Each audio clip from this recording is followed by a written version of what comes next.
Uploading. Kom op på! Jotunheer! Wat stop? Kach!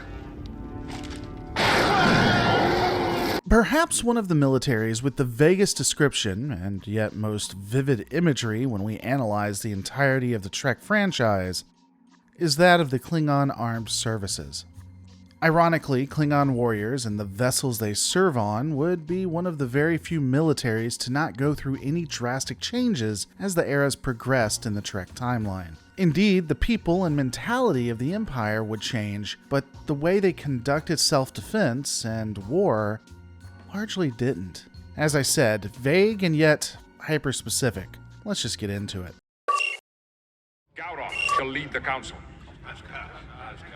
The Arbiter has ruled. The head of the Klingon Armed Forces would be ruled by the Chancellor of the Klingon High Council, otherwise known as the High Chancellor. Originally, the Klingons and their armaments were ruled by an emperor, but this right was only given to Kahless, and thus future heads of state were to be given the lesser status. This individual would rule what is known as the High Council, but would not be emperor. The council itself was usually made up of the most powerful Klingon houses. These men, and sometimes women, were in charge of various aspects of the Klingon Empire and were entrusted to safeguard all of its citizens and subjects. This is where we finally get to the military aspects, as the council was made up of the varying houses. Ironically, while we are told quite a bit about how the Klingon military exists via short scenes and small comments, the way it actually operates is more confusing. The bulk of the soldiery that is fielded comes from the various houses of the Empire that I've mentioned. These houses can differ from the very affluent to the extremely poor.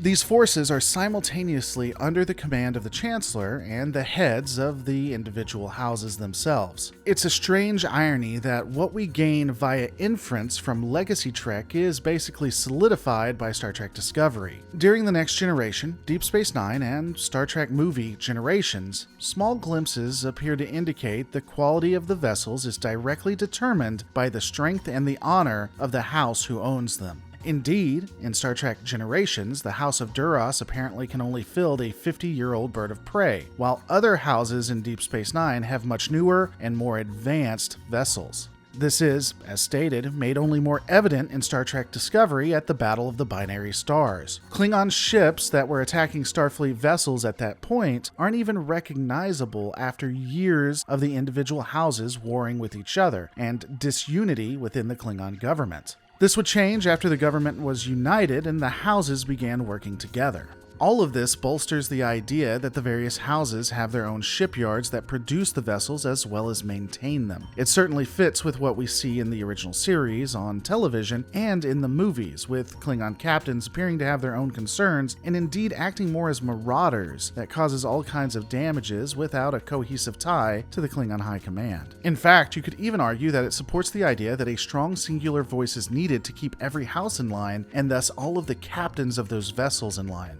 Indeed, even the vessels themselves, the way they are run, requires the captain to act honorably and to be strong, or he'll be overthrown. It only becomes more clear when we look at how the Klingons design their vessels, which is really an interesting aspect. If all of the houses create and maintain their own fleets, then why is there generally uniformity post-discovery? Wouldn't it make sense that the various houses have different kinds of ships? Now, there may be a few reasons why they all look amazingly similar throughout the eras. The first would be that while the Klingon Empire is subdivided, they still rely on the same equipment as all the other houses. This is especially true in the 21st and 22nd century, as resources and trade routes were still being established. Due to this, the type of systems that have to be put together would naturally make the ships look similar. Additionally, in a culture where tradition is king, it does kind of make sense that there would almost be a religious aspect to the way everything is crafted. But even if they all look generally alike, that doesn't mean that the more affluent houses wouldn't be able to have more powerful versions.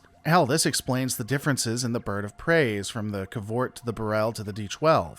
Because of all this, the Klingon Imperial Fleet, which does become the Klingon Defense Force, would both look amazingly united and yet work in a disjointed way.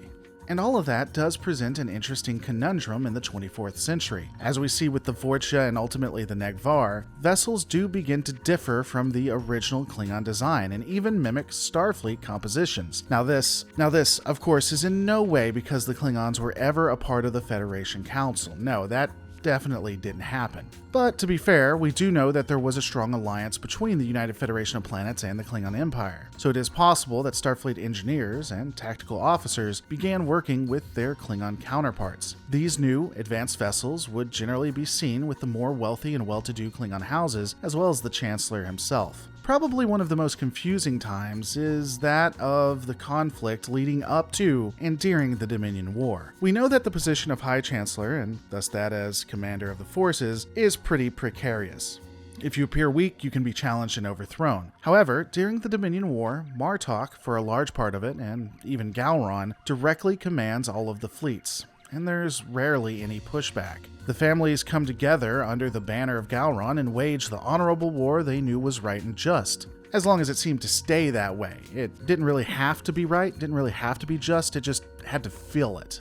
And given everything we see, I do think it's curious that Gowron was never really challenged towards the end of the war by more than just Worf. But that's an analysis of the society for another day. During the Dominion War, the Klingons almost seemed to work under a federalized system when, honestly, they didn't have to. When you look at it, the Klingon armed services are run on the basis of a feudal society that puts a high priority on tradition, culture, and honor. When the society highly values these aspects, it's run quite well. And when they don't, well, it's reflective of their operations.